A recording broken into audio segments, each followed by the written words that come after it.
नमस्कार माझा सद्गुरु ज्ञानेश्वरा मोरया मोरया आम्ही बाळताने अखंडित सेवा करू काय जाणे अन्याय माझे कोट्यान कोटी मोरया मोरया तुझी घाल पोटी मैरेश्वर सिद्धिविनायक बल्लाळेश्वर वरद विनायक चिंतामणी गिरिजात्मक विघ्नेश्वर गणपती वासी तया माझा नमस्कार हरे राम राम राम हरे हरे हरे कृष्ण कृष्ण कृष्ण हरे हरे हरे राम राम राम हरे हरे हरे कृष्ण कृष्ण हरे हरे पुंडलिका वरदे हरि विठ्ठल श्री ज्ञानदेव तुकाराम माऊली ज्ञानेश्वर महाराज की जय जगद्गुरु संत तुकाराम महाराज की जय भगवान पंढरीनाथ महाराज की जय वैकुंठवासी परमपूज्य गुरुवर्य कोंडाजी बाबा महाराज की जय मंगलमूर्ती मोर्या माझ्या प्रचुर विषवेला या सर्वांना वंदन करून मी सुरुवात करतो राम कृष्ण नामे हे दोन्ही साजिरी हृदय मंदिरी स्मराकारे आपुली आपण करा सोडवान संसार बंधन तोडावेगी ज्ञानदेव ध्यानी रामकृष्ण माळा हृदयी जिव्हाळा श्रीमूर्ती रया आपुली आपण करा सोडवण संसार बंधन तोडावेगी प्रवचन रूपी सेवेकरता जो अभंग निवडलाय त्यांचं वर्णन प्रत्येक संतांनी केले जयाची द्वारी सोन्याचा पिंपळ अंगी आयशे बळरेडा बोले हे उद्गार कुणाचे तुकाराम महाराजांचे कुणाबद्दल माऊलीबद्दल ज्ञानराज माझी योग्यांची माऊली जेने निगमवल्ली प्रगट केली हे उद्गार भक्ती सम्राट नामदेवरायांचे माऊलीबद्दल साधकांचा माय बाप दरुषणे हरे ताप सर्वाभूती सुखरूप ज्ञानोबा माझा हे उद्गार ब्रह्मशांती एकनाथ महाराज माऊलीबद्दल बोलतात शेवटचे संत निळवाय उभारिला ध्वज तिन्ही लोकावरी ऐशी चराचरी कीर्ती ज्यांची ते हे निवृत्तीनाथ ज्ञानेश्वर सोपान मुक्ताबाई दान दीप्ती कळा. हे निळोरवांचे उद्गार कुणाबद्दल? माऊलीबद्दल. प्रत्येक संतांनी वर्णन केले माऊलीचं, यात काय नवल आहे? देवाने सुद्धा केले. देवा म्हणे रुक्मिणी हाच एक योगी देखिला नयनी हेच ज्ञान संजीवनी जाण त्रैलोक्यासी. असे ज्ञानियांचे राजे मुकुटमणी शिरोमणी ज्ञानेश्वर महाराज आळंदीचे आणि सेवे करतात त्यांचाच अभंग निवडलाय. किती अवतार भगवंताचे? 10. मत्स्य, कच्छ, वराह, नरसिंह, वामन, परशुराम, राम, कृष्ण, बौद्ध आणि कली. पण 10 अवतारापैकी तुमच्या आमच्या उतरचे अवतार 2, राम आणि कृष्ण. 6व्या अवतारापर्यंत कोटपर्यंत परशुरामापर्यंत एकच काम संपलं की अवतार संपला. पण राम आणि कृष्ण हा मिक्सचर अवतार आहे. आपल्या उद्धाराचे अवतार 2च, राम आणि कृष्ण. हे 2 सारखी का? राम कृष्ण नामे हे दोन्ही साजिरी. साजिरी म्हणजे सारखी. हे 2 सारखी का? 1-2 उदाहरणं द्यायची. विषय काय चाललाय? हे 2 सारखी का? पूर्वी जी लग्न होत होती त्यावेळेला मुलगा मुलीला बघत नव्हता की मुलगी मुलाला बघत नव्हती. त्या मुलीच्या वडिलांनी काय करायचं? सर्वांना आमंत्रण करायचं. राजे रजवाडे देव गण गंधर्व ऋषी मुनी साऱ्यांना आमंत्रण द्यायचं. आणि ज्या मुलीचं लग्न असेल तिने हातात वरमाला घ्यायची, लग्न मंडपात जायचं आणि तिला जो पटेल त्याच्या गळ्यात तिनं माळ घालायची. विषय काय चालला? हे 2 सारखी का? अहिल्याच्या स्वयंवरामध्ये काय घडलं? अहिल्या ही वरमाला घेऊन लग्न मंडपात आली. तिने राजे सोडले,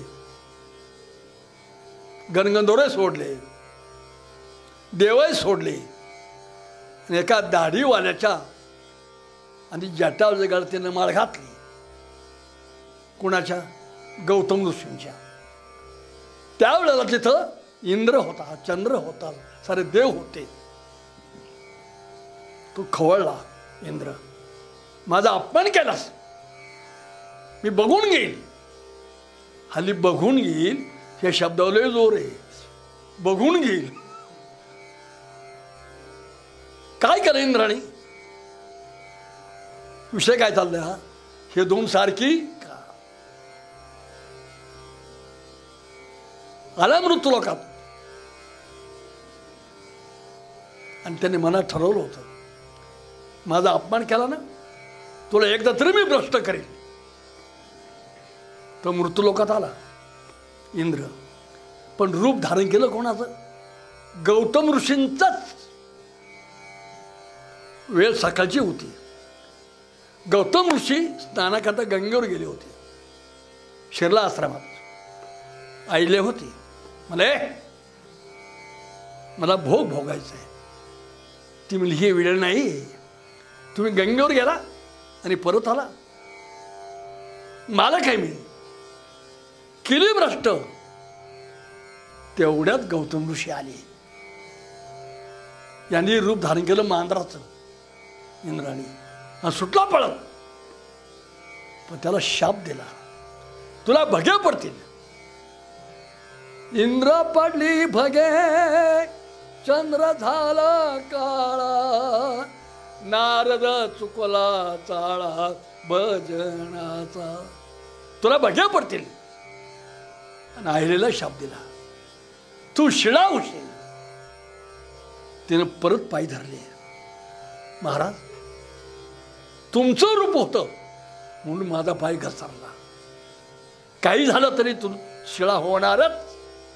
तिनं परत पाय धरले गौतम ऋषीचे. माझा उद्धार कधी होईल सांगितलं गौतम ऋषीने. राम अवतार सुरू होईल, ते वनामध्ये येतील, तुझ्या शिळेला पाय लागेल, तू बाई होशील, उद्धरून जाशील. राम अवतार सुरू झाला, प्रभू वनात गेले, या शिळेला पाय लागला, ती बाई झाली, ते उद्धरून गेली. विषय काय चालला, हे दोन सारखी का?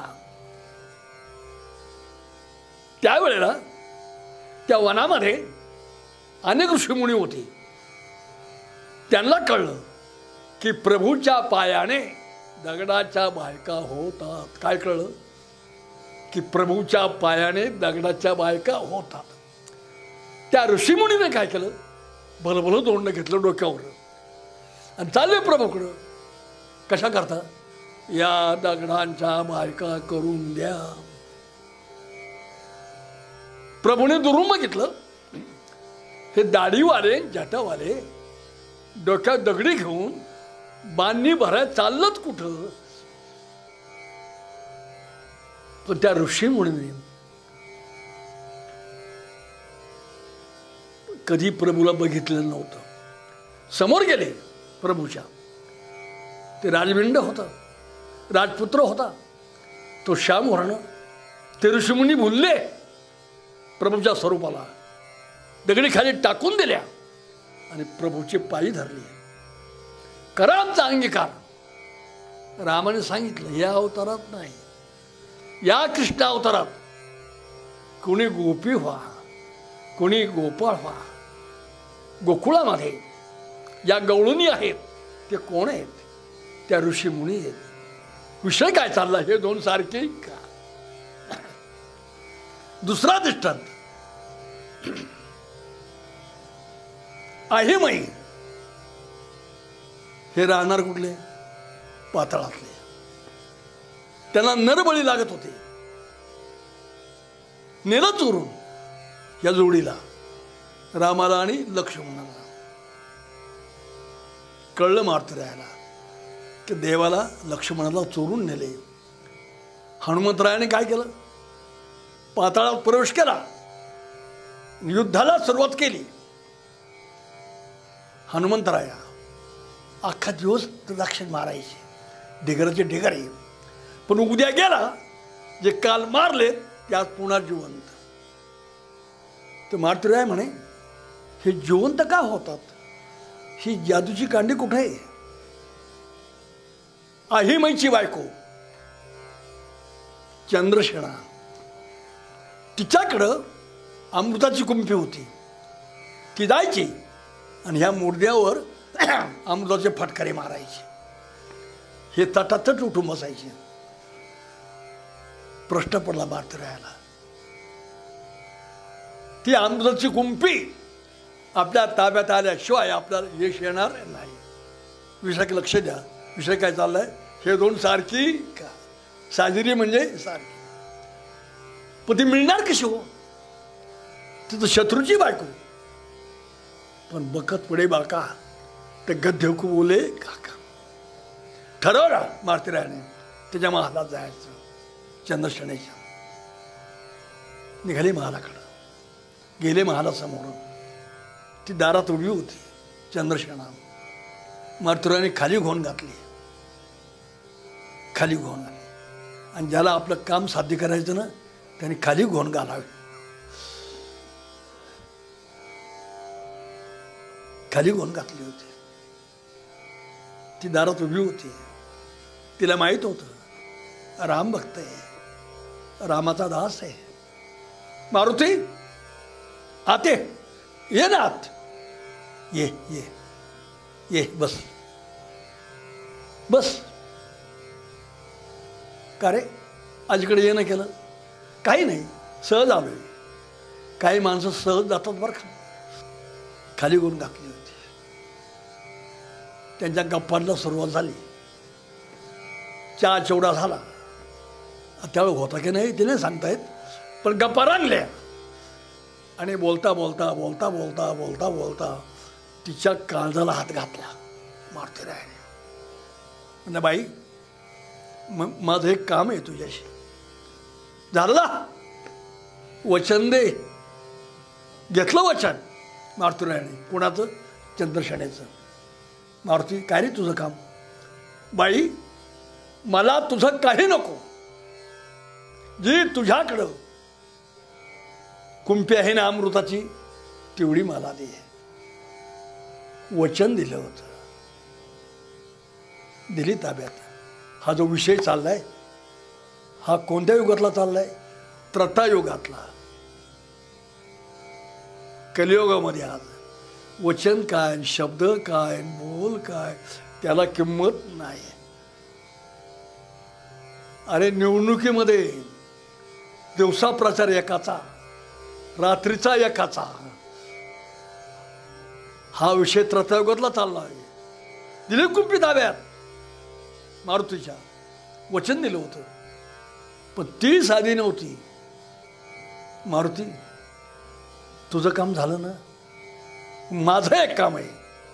मारुती म्हणून झालं, जा वचन दे.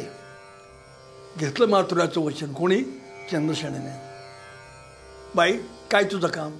बोल लवकर. आता याला घाई झालती. कधी बाहेर पडतो, यांचे मुर्दे पाडतो.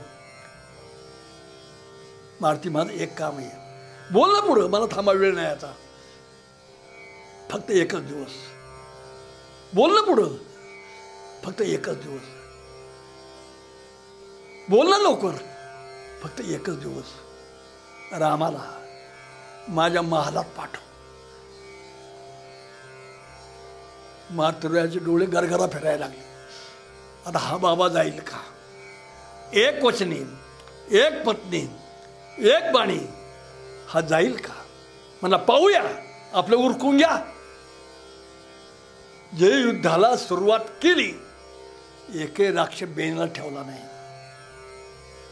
आणि ज्या कामाकरता गेले होते, त्या कामाला सुरुवात केली. गेले मंदिरात. हनुमंतराय त्या मायकावतीच्या, तिला दम दिला. खाली उतर, उतर खाली, उतर. ती काही बोलली नाही, गपचूप उतरली. मारुतीराय, कुठे रे बसू? बस ह्या मोरीत. तिला टाचणी कोंबलं आणि स्वतः मारुतीराय देवी झाली. आरूढ सिंहासनावर देवी बोलू लागली. कोण देवी? मारुतीराय. भक्त लोक हो, भक्तगण हो, प्रत्येक घरातून दहेजोदाच्या 5-5 घागरी येऊ द्या. दार बंद करा, वरून भोक पाडा आणि वरून ओता.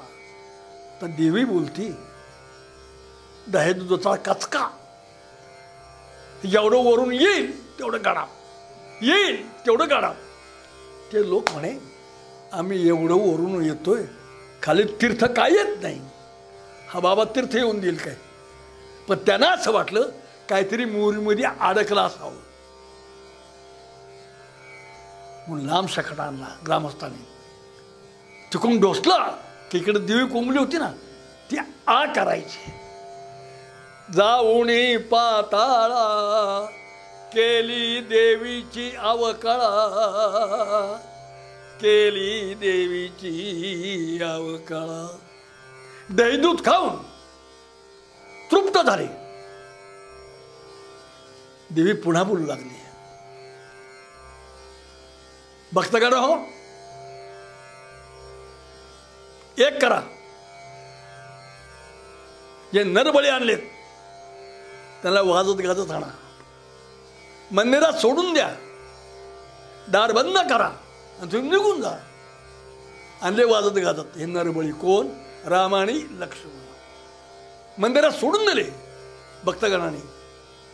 भक्त घरी निघून गेले दार बंद करून. देवी बोलू लागली रामाशी. कोण देवी? मारुतीराय. कोण तुमचा वाली? कोण तुम्हाला सोडवणारा? कोण तुमचा पाठराखा? राम मनात म्हणले, काय सांगू देवी, माझा मारुती असताना आता तुझा मुर्दा पाडला असता. देवाचे मनोगत भक्त ओळखतो. मारुतीराय म्हणले मनामध्ये, आता देवलीत गायावाया करते, उतरले खाली. हनुमंतराय केलं प्रगट. एक खांद्यावर लक्ष्मणाला, एक खांद्यावर रामाला केलं उड्डाण. पण अडवलं कोणी? चंद्रसेनेने. त्याला वचन दिलं होतं ना. पण ही भानगड आतापर्यंत रामाला सांगितलेली नाही. लक्ष्मणा, देवा खाली उतरा. म्हणजे का खाली तो उतरा? प्रश्न पडला हनुमंतरायाला. त्या चंद्रसेनेने काय केलं होतं? प्रभू महालात येणार आहेत, तिनं चंदनाचा पलंग तयार केला होता. चंदनाचा सुवासिक. रामाला असून खाली उतरवलं आणि तिच्याकडे गेले. हनुमंतराया, बाई तू या महालात प्रभू येतील, पण जर आप शकून घडला ना तर तटकन उठून जातील.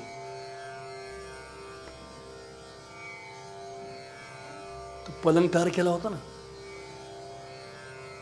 याने काय कळलं म्हाताऱ्याने त्यावेळेला? हात जोडले. कोणाला? भुंग्यांना. ते भुंगे घाव गोळा झाले. अरे मारुतुऱ्या, तू आम्हाला हात जोडतो, तुझा अधिकार काय, आमचा अधिकार काय? म्हणे बाकीचं जाऊ द्या, तुम्ही आता एक करा. त्या चंद्रसेनेने पलंग तयार केलाय कोरा. तो असा करून ठेवा की प्रभूने हात ठेवला न ठेवला कडकने मोडाय पाहिजे. ते भोगी बोलले आमचं काम. भोगी लागले कामाला. आता आले रामाकडे. अजून सांगितलं नव्हतं. देवा तुम्हाला आज एक काम. म्हणजे काय? शब्द कुठे निघतो तोंडातून? तुम्हाला आज एक काम. अरे बोल ना पुढं. एक काम आहे तुम्हाला. सांग ना. तुम्ही आज महालात जा. कोणाच्या? चंद्रसेनेच्या. शाबास. काय मारुती, इकडे रामाने इकडं आण. त्यात कुठे लिवलंय का? एक दिवस प्रभू महालात गेले चंद्रसेनेच्या, असं लिवलं असेल तर पाठव. लिवलं नसेल तर रामायण जाळून टाक, नंतर मला पाठव. जेव्हा तुम्हाला कळते, मला नाही का कळत? मी तिला वचन दिले, तुम्ही श्री सलामत बाहेर येणार आहात. तुमच्या वृद्धाला धोका लागणार नाही, कारण फिटिंग केलेली होती पहिली. फक्त बटन दाबायचं होतं. जड पावलांनी निघाले. काय होते कसं होते, काय होतं कसं होते. हनुमंतराय म्हणे जा देवा, जा तुम्ही आत, जा तुम्ही आत, मी बाहेर उभा आहे. ना ते खरं रे, मी आत आणि तू बाहेर. तिकडं चंद्रसेना पंचायत घेऊन तयार होती. या राजे, या प्रभू, या दाशरथी. नेलं ओळून पलंगाकडं. प्रभूने हात ठेवला न ठेवला कडकनी मोडला आणि तडकनी बाहेर आली. तिनं पायी धरली. चाललात कुठं? माझ्या इच्छा वासना कामना पुऱ्या करा तेव्हा जा. रामाने सांगितलं ह्या अवतारात नाही, या कृष्ण अवतारात तुला बायको करून घेईल. सत्यभामा कोण आहे? चंद्रसेना आहे. विषय काय चाललं? हे दोन सारखी का? म्हणून राम कृष्ण नामे हे दोन्ही साजिरी. साजिरी म्हणजे सारखी. हे सारखे का हे सांगून गेलो. आता रामाने कृष्ण हा जो मंत्र आहे, आमच्या संप्रदायाचा, वारकरी संप्रदायाचा हा बीज मंत्र आहे. बाबाजी आपुले सांगितले राम, मंत्र दिला राम कृष्ण हरी. राम कृष्ण हरी विठ्ठल केशवा, मंत्र हा जपावा सर्व काळ. किती पावर आहे रामनाम. अरे किती पापी असा हरी उच्चारणी अनंत पापरासी जातील लयासी क्षण मात्रे. त्रणाग्नी मेळ समरस झाले तैसे नामे केले जपता हरी. किती पावर आहे या मंत्रामध्ये, किती शक्ती आहे. येऊन हरिदास जन्माला आहे मुस्लिम समाजात. किती शक्ती आहे या मंत्रामध्ये, रामकृष्ण हरी मंत्रामध्ये. जन्माला मुस्लिम समाजात भजन आपल्या देवाचं करतोय रोज. राम कृष्ण हरी जय राम कृष्ण हरी, राम कृष्ण हरी जय जय राम कृष्ण हरी, राम कृष्ण हरी जय जय राम कृष्ण हरी. रोज जप. खळबळ माजली त्यांच्या समाजात. जन्माला आमच्या समाजात भजन हिंदूच्या देवाचं करतोय. गाराने गेलं त्यांच्या काजीकडं. काजीने काय केलं, 2-4 पठ्ठे तयार केले. जा त्याच्या मठावर. इतका चोपा विषय काय चाललाय. रामकृष्ण मंत्रात किती ताकद आहे. आपल्या इथे यायचे ते गेले 4-5 जण मठावर. इतकं मारलं येऊन हरिदासाला. पर मृत अवस्था तेवढ्या थांबले नाहीत. गंगेत टाकून दिलं आणि निघून गेली. ते वाहत चालल्या. खाली एक मच्छीमारी जाळं लावून मासे पकडण्याकरता बसला होता. मच्छीमाऱ्याला खडकावर बसून जाळ्यात मासा अडकला हे त्याला कसं कळतं. कसं कळतं, जी दोरी आहे ना जाळ वळण्याची, त्या दोरीला पाण्यापासून 1 फुटावर एक काडी खावतात. ती काडी पाण्यात बुडाली की जाळ्यात मासा अडकला हे मच्छीमाऱ्याला खडकावर बसून कळतं. ती काडी बुडाली होती. वाटलं मच्छीमाऱ्याला जाळ्यात मोठा मासा अडकला. जाळं खेचलं, बघतोय तर येऊन हरिदास.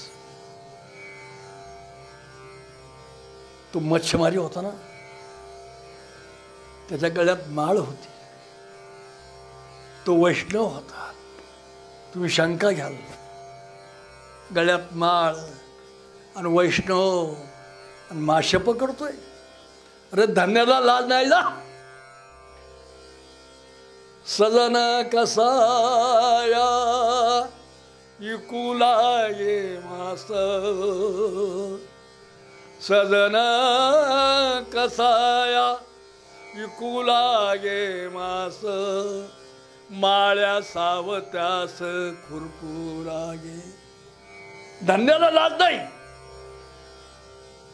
तो वैष्णव मच्छीमारी हाय वैष्णव. साधूचा महिमा साधूच जाणते. त्याला माहित होत हा येऊन हरिदास आहे. हा पंढरनाथचा लाडका भक्त आहे. काढलं बाहेर. विषय काय चाललाय, किती ताकद आहे या मंत्रात. रामकृष्ण मंत्रामध्ये नाडी चालू होती. नेला घरी, शकवलं साकवलं, शिद्दीवर आणलं, ठेवून घेतलं. परत मध्ये येऊन हरिदास. कोणाला, मच्छीमाऱ्याला. भाऊ जाऊ का माझ्या आश्रमावर. म्हणजे जा, तुम्हाला शत्रू फार आहेत. तर काय म्हटलं येऊन हरिदास. देव तारी त्याला कोण मारी. गेले मठावर येऊन हरिदास. भजन चालू. राम कृष्ण हरी, राम कृष्ण हरी, राम कृष्ण हरी, राम कृष्ण हरी. कळलं काजेला. अरे मेला मेला म्हणता, तो भजन करतोय. दुष्ट प्रवृत्तीची माणसं दुसऱ्याला संपवता करता काय काय राबवतले सांगता येत नाही. तेव्हा काजीनं काय केलं, एका वेश्याला बोलवलंय. आली वेश्या. का बोलवलं, काजी म्हटला तू मठाव जा. म्हणजे कोणाच्या, येऊन हरिदासाच्या. कशा करता, त्याला भ्रष्ट कर. ती काय म्हटली, त्यात काय विषय, तो आमचा धंदाच आहे. गेली वेश्या मठावर. यांचं भजन चालू होतं, राम कृष्ण हरी राम कृष्ण हरी राम कृष्ण हरी राम कृष्ण हरी. मागे बघतात बाई उभी. बाई का आली, माझी इच्छा पुरी करा. जरा थांब, माझा नेम पुरा होऊ दे. यांचा नेम चालूच. बाई कंटाळी उभी राहून परत गेली. जा. तिला असं वाटलं आपण आज लवकर आलोय, उद्यांचा नेम आठवायचा टाईम आणि आपलं यायचा टाईम एक व्हायला पाहिजे. बाई जो उशिरा आली. यांचा नेम चालूच, राम कृष्ण हरी राम कृष्ण हरी राम कृष्ण हरी. मागे बघतात बाई उभी. बाई का आली, माझी इच्छा पुरी करा. जरा थांब, माझा नेम पुरा होऊ दे. बाई कंटाळी दुसऱ्या दिवशी फिरून गेली. ती पुन्हा आली तिसऱ्या दिवशी. पण घडलं काय, तिला 2 दिवस रामनामाचं श्रवण झालं होतं. किती पावर आहे रामनामात. त्या वेश्याला 2 दिवस त्या रामनामाचं श्रवण झालं होतं. त्या वेश्याच्या वृत्तीत बदल झाला. तिने पाय धरले येऊन हरिदासाचे. करा माझा उद्धार, मी पापी आहे, मी चंडाळ आहे. हात ठेवला, वेशाचा उद्धार झाला. किती शक्ती आहे रामनामात, किती पावर आहे रामनामामध्ये. रामकृष्ण नामे हे दोन्ही साजिरी सारखी का, हे सांगून गेलो.